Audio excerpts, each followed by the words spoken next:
history. I'm working my butt off and I'm making no profit.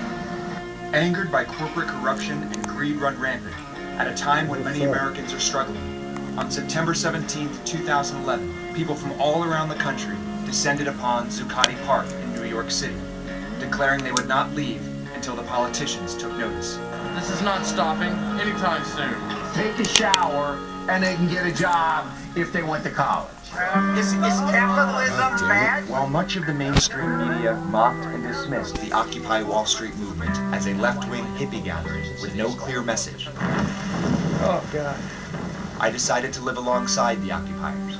Off to try to find myself a place to sleep.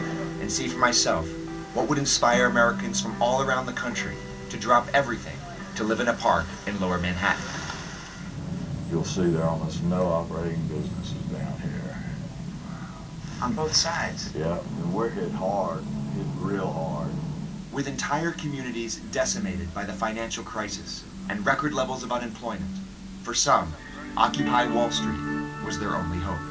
The Occupy movement got me excited, you know, maybe we can make some change.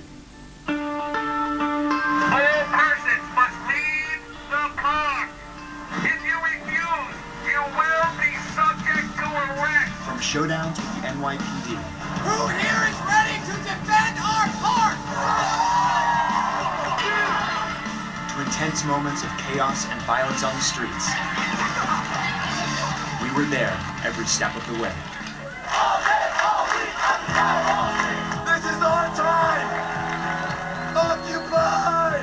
A movement has emerged, saying enough is enough. We are the 99%!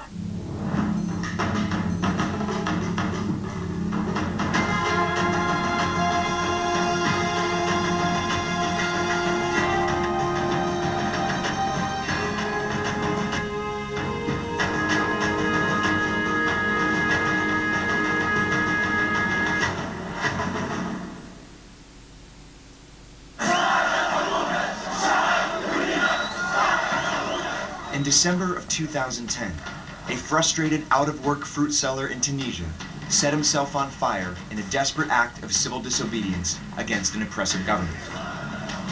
The event sparked 3 weeks of fast protests around the country that eventually led to the ouster of the Tunisian dictator, Ben Ali. In a matter of months, similar uprisings spread throughout the Middle East. Collectively called the Arab Spring, the protests toppled dictators in Egypt and Libya and pushed Yemen and Syria to the brink.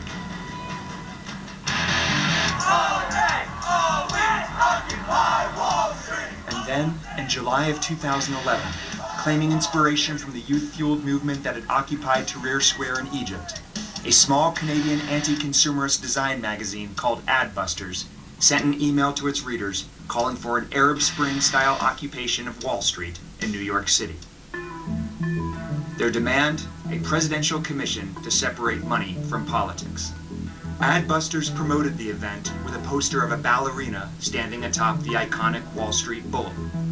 The date was set, September 17, 2011, in Zuccotti Park in Lower Manhattan. The protesters, mostly young people organized via the internet, took it from there. Please stay on the sidewalk! You remain on the sidewalk! They claimed to be a leaderless movement with no official ties to Adbusters or any other organization. We are the 99%! They called themselves the 99%, referring to the great wealth disparity between the rich and poor in the United States. All day, all week, Occupy Wall Street! The world would come to know them simply as Occupy Wall Street. We're occupying Wall Street and gonna make the sun shine. We're gonna write a social contract and make the fat cats sign. With just a sleeping bag and a backpack, I came to New York to set up camp next to the protesters in Zuccotti Park. By embedding myself into the movement, I hoped to better understand who the occupiers were and what exactly they wanted. I got their souls! Zuccotti Park, also known as One Liberty Plaza, sits across the street from the World Trade Center site, in the belly of the beast, as the protesters like to say, just a few blocks away from Wall Street. Yeah, this is where everyone sleeps. I mean, anywhere there's a spot, they'll sleep. This is the heart of it all. So what's been the reaction of the bankers in this area to you guys being here? They don't like us at all, and they want us out of here. Brian Phillips is a former Marine from Salt Lake City, Utah. Like most of the people in the park, he traveled to New York after learning about the movement online. So this is the media center. This is basically where they do all the tweeting, the Facebook, the Google+, the live stream, and this is the head of the snake. Early on, Zuccotti Park became the symbolic heart of Occupy Wall Street. But the real power of the movement lives online, where organizers urge people from around the world to donate money to the cause, join protesters in New York, or participate in direct actions in their own community. It's gotten to the point where people are just upset. We've been lied to, you know. They want to stand up and they want to change their country. Yeah, they want to change the world. Even after the sun set over New York City, life in the park rarely slowed down. The non-stop drumming of the protesters annoyed some, and the debates with passers-by, like this young banker, were constant. So we're out beating some drums like it's not gonna do anything.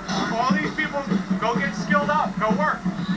There's 3.2 million jobs available right now. We have big votes today. With the activity in the park raging 24 hours a day, sleeping at night wasn't always easy. Earplugs. Alright, thank you.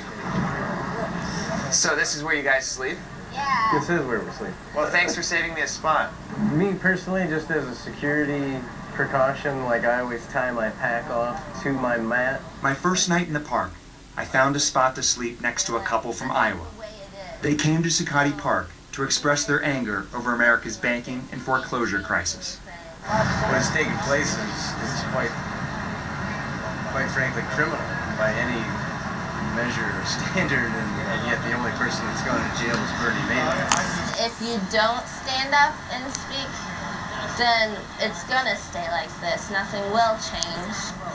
I still wasn't sure how sleeping in a park in New York could accomplish any real change in this country, but I was going to stick it out with the occupiers anyway and see what the movement might be capable of.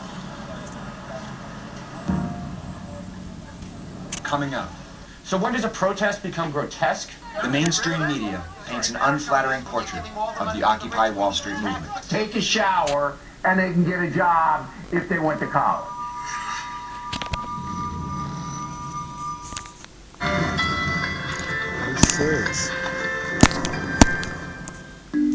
At eHarmony, we love that you're selective and that you know who you are and who's right for you.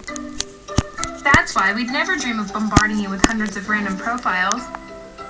Instead, we help you find people who truly complement you, which is why